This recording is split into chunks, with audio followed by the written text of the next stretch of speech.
अगर आप भी CPM म्यूजिक के गाने सबसे पहले सुनना चाहते हैं तो हमारे चैनल को सब्सक्राइब करें, साथ ही घंटे को दबाना ना भूलें।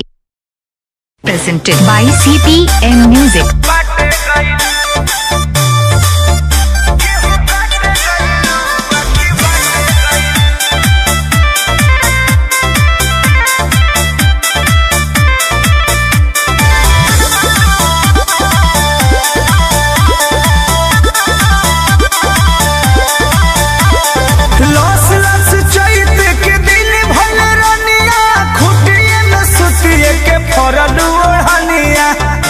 काहे हो हाँ लस लस चैत के दिन भइले रनिया खुटिए में सुतिए के फरल ओढ़निया हतनी से सजनी के चाट गइलू गेहूं काटे गइलू बाकी बाटे गइलू गेहूं काटे गइलू बाकी बाटे गइलू गेहूं काटे गइलू बाकी बाटे गइलू गेहूं काटे गइलू बाकी बाटे गइलू।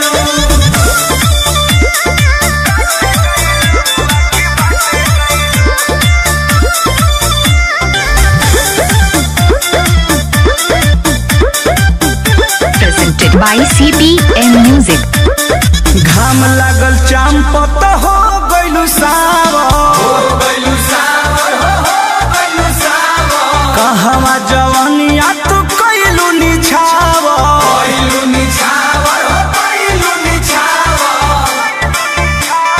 घाम लागल चांपत हो गइलू सावर कहवा जवानिया तू कइलू निछावर केकर पलहारी गेहूं काटे गइलू बाकी बाटे गइलू गेहूं काटे गइलू बाकी बाटे गइलू गेहूं काटे गइलू बाकी बाटे गइलू गेहूं काटे गइलू बाकी बाटे गइलू।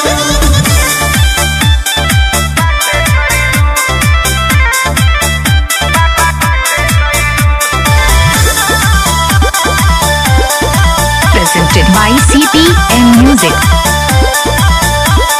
कृष्णा बेदर्दिया परम से मिल के साफ कइले बारू खरिहानी पूरा छील के